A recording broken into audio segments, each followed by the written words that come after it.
It takes a really strong person to handle what can come out of a Ouija board. My wife has a combination religion, but let's just say she is pagan. I practice Taoism. It ties a little into Buddhism. A few years back, one of our really stupid friends, she always wanted to be a witch and tried to cast spells and stuff, but they always backfired, wanted to play with a Ouija board. My wife has been working with her to try and teach her how to use her magic and stuff, but my wife immediately slapped her and told her that it was a bad idea. Our friend basically said, "I don't care. I'm gonna do it by myself anyways," so my wife decided to help her for the sake of possibly giving her protection. We grabbed the three of us and two more friends, one non-spiritual and one that is an empath.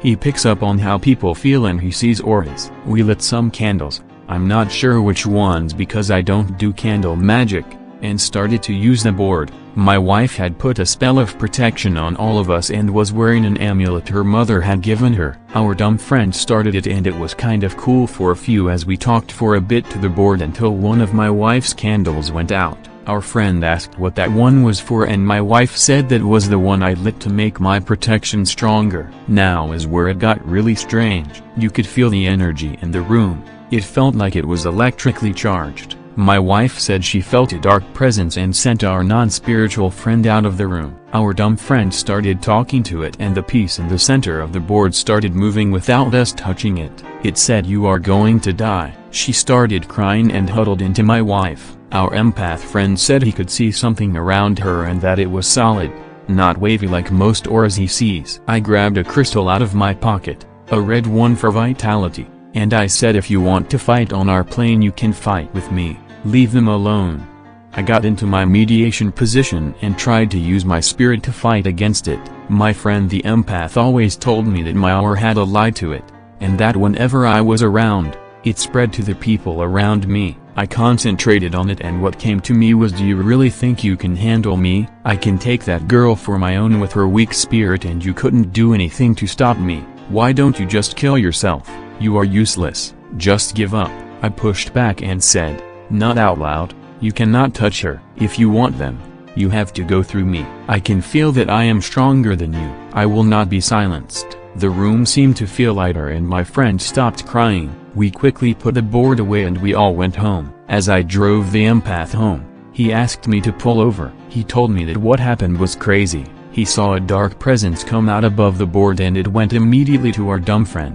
He watched it whisper into her ear and he saw her protection get down. He said she had let it in and was going to let it control her. Then he said my light kind of formed a blanket over everyone as I told it to face me. He said it came over to me and that my light went around it for a few minutes as I mediated. He told me that for a while it looked like I was going to lose, but at the end I seemed to fight back enough to keep it out. Later on my wife and I grabbed her mom and they did a portal closing spell, and things seemed alright for a bit. I subtly started to notice that my thoughts got darker over a few more weeks and that I felt more and more fatigued every day. My friend the empath came over a few weeks later. He lives kind of far away so we only see each other over other month or so. He told me he could still see the dark presence around me. He gave me the number for a friend of his who might be able to help me. I called his friend and he lived 4 states away. He drove down to see me about a week later. He introduced himself as Angie.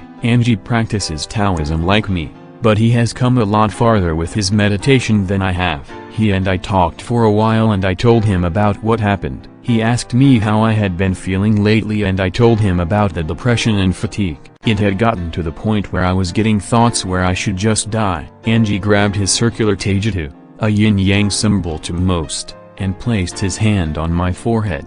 It stayed for a moment and then he pulled it away shaking his head. I never knew much about Ouija boards or what they do. He explained that they can act as a portal between the realm of the spirits and the realm of the living. In Taoism, you don't just fight people without a reason, but if you are threatened, or if you are defending someone, you are encouraged to fight with the strength of 100 men. Angie told me that he thought what had happened was I pulled the dark presence. He said it was an entity, and that he thought it was non-human, from my friend and pulled it into myself. He said that my spirit had trapped it within me and that over time instead of wearing through my spirit to get out, it wore at my spirit to get at me, sort of for revenge. He told me that he had never seen anything like it. people either fight and win, or lose and get taken over. I had done neither. I had done exactly what the Tao teaching teaches, which is to use the force necessary and to not be taken over. I hadn't defeated it, but I had kept my friends safe. Over time,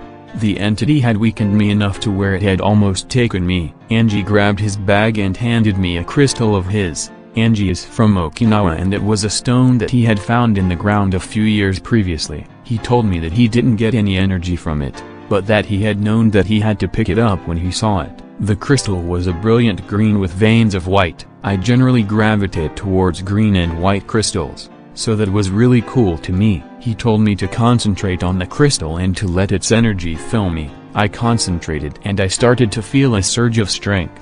I started to try to push the entity out of my body, and I could feel a lightening as I did. Angie quickly grabbed a crystal and said, "Command it into this blank crystal, force the entity into it and seal it away." I used all of my strength and could feel it fighting back. I opened my eyes and I could see a black shadow leaving my body and entering the crystal. Angie quickly grabbed the crystal in his hand and started chanting a spell from the I Ching and the crystal started to glow. I followed his lead and started to chant, too, and after a moment, the room felt light again. Angie and I had sealed this entity in the crystal and we purified the house and my body. Since then, I have had no more thoughts of suicide and I have gained the ability to see auras. I didn't even know I was literally fighting for my life until I almost lost.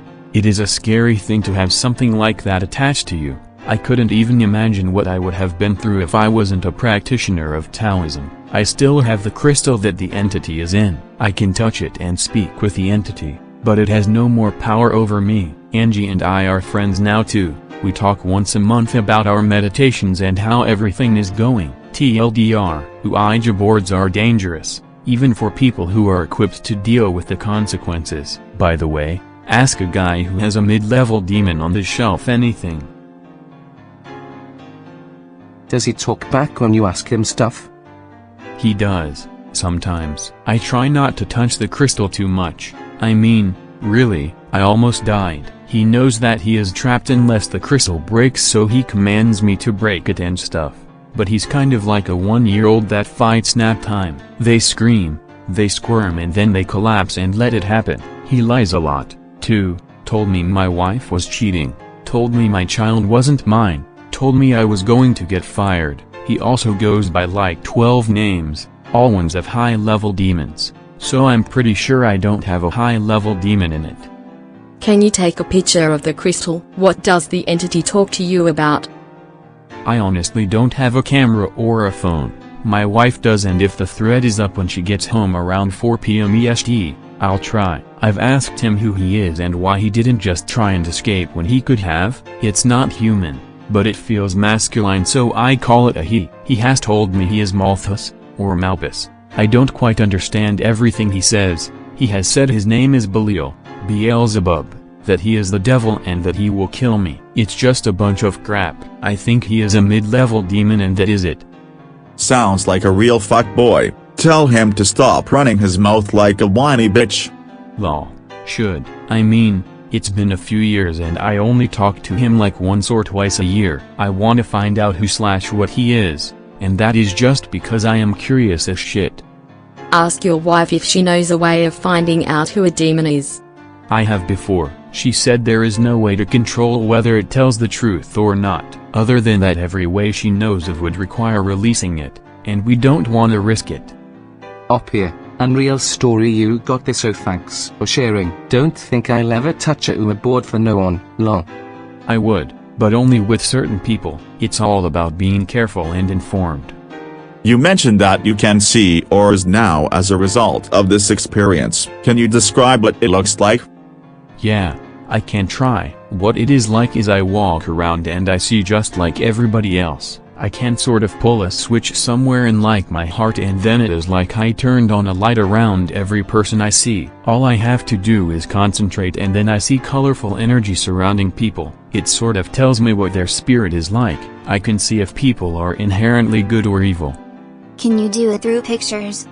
I have never tried, lol. To be totally honest, my wife is much more into that kind of stuff. I am pretty content to meditate and do martial arts. I could ask Kenji if he can do it with pictures. I know my other friend can't.